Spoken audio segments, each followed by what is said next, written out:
आलोक शर्मा जी, आपके साथ शुरुआत करूंगी और शुरुआत आपके साथ इसलिए करूंगी कि इंडिया गठबंधन में अगर सबसे ज्यादा बड़े चेहरे के रूप में किसी को प्रोजेक्ट किया जा रहा है तो वो राहुल गांधी को किया जा रहा है। लेकिन इंडिया गठबंधन में एकता को लेकर, सीट शेयरिंग पर लेकर लग रहा है कि बहुत मुश्किलें सामने आ रही हैं। अधीर रंजन चौधरी वर्सेस ममता बनर्जी की मैं बात कर रही हूं। कहां तो इंडिया गठबंधन में आप मंच साझा कर रहे हैं और कहां अधीर रंजन चौधरी कह रहे हैं कि ये तो ममता में डेंगू है। तो इस तरीके के हमले और लोकसभा चुनाव साथ लड़ने की बात। देखिए, मुझे लगता है सबसे पहले तो मैं क्लियर कर दूं कि इंडिया के अंदर जो है कहीं पर भी राहुल गांधी जी को बहुत बड़ा चेहरा प्रोजेक्ट किया जाए, ऐसा कहीं पर नहीं। इंडिया गठबंधन एक गठबंधन है और पूरी तरह से हम मिलकर चुनाव लड़ेंगे। उसमें ये इंपॉर्टेंट नहीं है कौन पार्टी बड़ी है, कौन पार्टी छोटी है, किस पार्टी में कितने लीडर्स हैं। हाँ, इतना जरूर है कि धीरे धीरे अब चीजें सेटल हो रही हैं। कहां कहां पर बीजेपी को हमें 1-to-1 चुनाव लड़ना है, वो सब चीजें तय हो रही हैं। कुछ राज्यों में, जैसा आपने अधीर रंजन चौधरी जी की स्टेटमेंट दी, वहां पर अगर अलायंस की पार्टी है, अलायंस की सरकार है और अगर जनता के खिलाफ कोई चीज सामने आएगी तो हम उसको नहीं उठाएंगे। ऐसा इंडिया अलायंस का कोई एजेंडा नहीं। अगर कहीं पर भी ऐसा लगेगा कि कांग्रेस शासित राज्य है, इंडिया अलायंस के पार्टनर्स को कहीं पर लगता है कि वहां पर कमी है, वो ठीक होनी चाहिए, वो भी स्वतंत्र हैं। और यही इंडिया गठबंधन की खूबसूरती है, यही भारतीय लोकतंत्र की खूबसूरती है कि जनता के हितों की आवाज कहीं पर भी हो वो उठाई जानी चाहिए। अगर अधीर रंजन चौधरी जी जो हमारे वहां के लीडर हैं वेस्ट बंगाल के, अगर उनको कोई चीज लगी है तो वो उठाई जानी चाहिए। और मुझे लगता है कि टीएमसी भी उसको सकारात्मक आप मुझे बहुत आसानी से मूर्ख बना रहे हैं।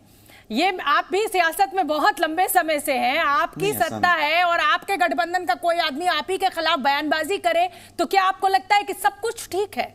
क्या ये जनता को ये संदेश जो आप देने की कोशिश कर रहे हैं कि साहब देखिए, भले ही हम अलायंस कर रहे हैं लेकिन अगर कुछ चीज जनता के साथ गलत होगी तो हम अपने सहयोगी के भी अगेंस्ट खड़े हो जाएंगे, तो ये तो कंफ्यूजन की, भ्रम की स्थिति पैदा कर दी ना आपने वोटर के मन में। अगेंस्ट नहीं, अलायंस में क्या ऐसा होना चाहिए शोभना जी कि अगर अलायंस हो गया है तो जो गलत चीज है उसको भी नजरअंदाज कर देना चाहिए? ये एनडीए में हो सकता है, इंडिया में नहीं होगा।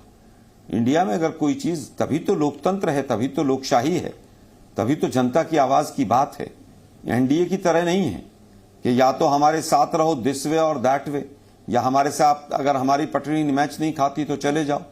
चाहे शिवसेना हो, अकाली हो, जेडीयू हो, तमाम इतने बड़े बड़े पार्टियां 30-30, 40-40 साथ थे, उनके साथ थी। लेकिन अहंकारवश कि जो हम कह रहे हैं बस वही ठीक है और जो दूसरा कह रहा है वो गलत है, वो सब पार्टियां दूर चली गई।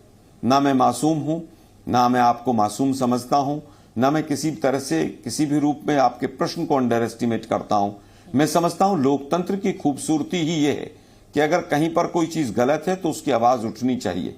एनडीए की जब कोरोना चल रहा था तो तमाम घटक इनके साथी जो दल थे उन्होंने कहा कि वहां पर गड़बड़ हो रही है, और तमाम इनके जो बीजेपी के लीडर्स थे उन्होंने भी कहा।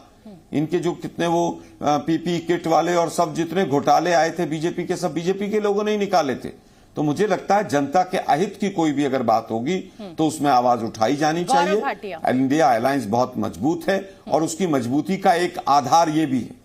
ठीक है, मतलब एक दूसरे की खिलाफत हम करते रहेंगे, उससे चाहे जनता भ्रमित हो जाए। लेकिन गौरव भाटिया, मेरा सवाल आपसे इतर कुछ और है। आलोक शर्मा जी कह रहे हैं कि देखिए इंडिया गठबंधन में ऐसे ही चलता है, अगर जनता का हित होगा तो भले ही वो हमारा साथी क्यों ना हो, हम तो बात कहेंगे, हम तो संदेश देंगे। एनडीए में ऐसा नहीं होता है, चाहे अकाली दल ने आपका साथ छोड़ा हो और चाहे जेडीयू ने छोड़ा हो। राजीव रंजन भी देखिए मुस्कुराते हुए मुझे दिखाई दे रहे हैं, जवाब दीजिए। और ये जो टूट फूट, या ये कहिए कि ये जो कल सीट शेयरिंग को चल रहा है, ये आपके लिए फायदेमंद साबित हो रहा है और इसलिए आप खुश हैं?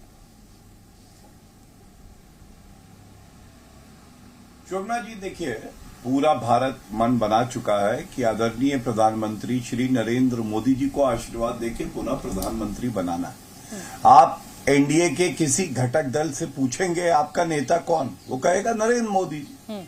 आप घमंडिया में किसी से पूछेंगे तो कोई कहेगा राहुल गांधी, कोई कहेगा इंडिया गठबंधन नाम है सर, शरद पवार, कोई कहेगा ममता बनर्जी। मैं घमंडिया ही बोलना चाहता हूं, मेरी स्वतंत्रता है विचारों की, मुझे कृपया करके घमंडिया कहने दीजिए। अगर आपको दिक्कत ना हो रही हो, अगर आपको दिक्कत हो रही है तो मैं अभी कोई और नए शब्द का आविष्कार कर मुझे कोई दिक्कत नहीं है, लेकिन मुझे अच्छा नहीं लग रहा है। मुझे लग रहा है कि किसी भी गठबंधन का नाम हो, तो वो उसको सही रूप से लेना चाहिए। नेशनल टेलीविजन है, दर्शक देख रहे हैं, चुनावी रैली में आप घमंडिया कहिए, कुछ भी कहिए, ये आपको आजादी है, लेकिन ये मेरा शो है और मुझे लग रहा है कि इंडिया गठबंधन नाम है तो हमें उसी से बोलना चाहिए। आप इंडी गठबंधन भी बोल सकते हैं। बहुत अच्छा सुझाव दिया शोभना जी। मुझे क्या पूरे 140 करोड़ भारतीयों को भी नहीं अच्छा लगता जब आदरणीय प्रधानमंत्री जी को चौकीदार चोर है बुलाते हैं। मोदी तेरी कबर खुदेगी, तेली, बिच्छू, हमें भी नहीं अच्छा लगता। हमें वो ये भी नहीं अच्छा लगता कि सनातन धर्म के लिए कहते हैं कि सनातन धर्म को खत्म कर देंगे। डेंगू, मलेरिया, कुष्ठ रोग, HIV। शोभना जी अच्छा नहीं लगता, बहुत दर्द होता है, पता नहीं क्यों ऐसा कहते हैं। लेकिन चलिए, आप पत्रकार हैं और मैं आपका सम्मान करता हूं। मैं इनको घमंडिया नहीं बुलाता हूं, मैं इनको कन्फ्यूसिडिया बुलवाता हूं, क्योंकि कंफ्यूज तो ये पूरा रहते हैं। और कंफ्यूज क्या है मैं आपको उदाहरण के तौर पे बताता हूं। मैं आपको सबसे पहले बता रहा था, एनडीए के किसी घटक दल से पूछेंगे कि आपका नेता कौन, वो कहेगा नरेंद्र मोदी जी। इनसे पूछेंगे, आपस में कपड़े फाड़ने लगेंगे। और कैसे, देखिए अधीर रंजन चौधरी वो लोकसभा में विपक्ष के नेता हैं, इनकी पार्टी के, और उसके बाद क्या कह रहे हैं, वो पश्चिम बंगाल के नेता हैं।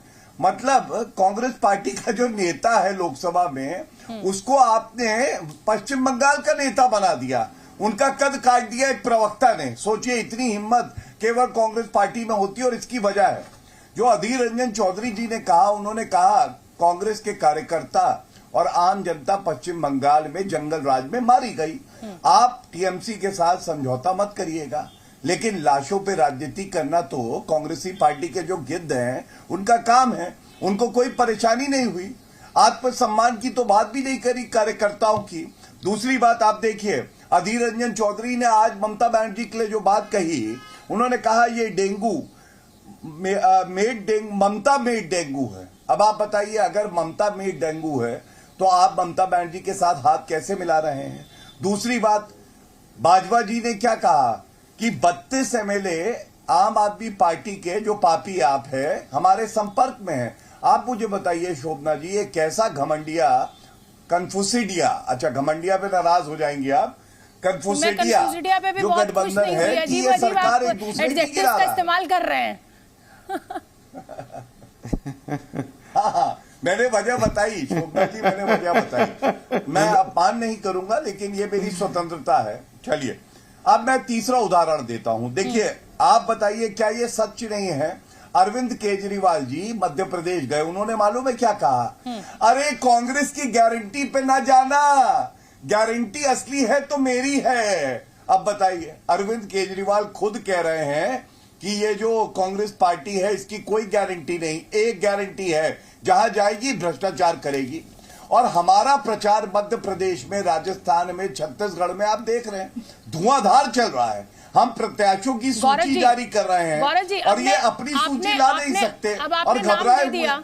अब आपने कन्फ्यूजिडिया और पता नहीं क्या क्या अजीबोगरीब आप नाम बोल रहे हैं, लेकिन आलोक जी, ये भ्रम की स्थिति तो आप पैदा कर रहे हैं। कल को अगर राहुल गांधी बंगाल की धरती पर ममता बनर्जी के लिए वोट मांगने जाते हैं तो किसके साथ वो खड़े होंगे? अधीर रंजन चौधरी के साथ, या डेंगू जो कि ममता बनर्जी ने बनाया है जैसा अधीर रंजन ने बयान दिया है? ये तो बहुत कंफ्यूजन है ना।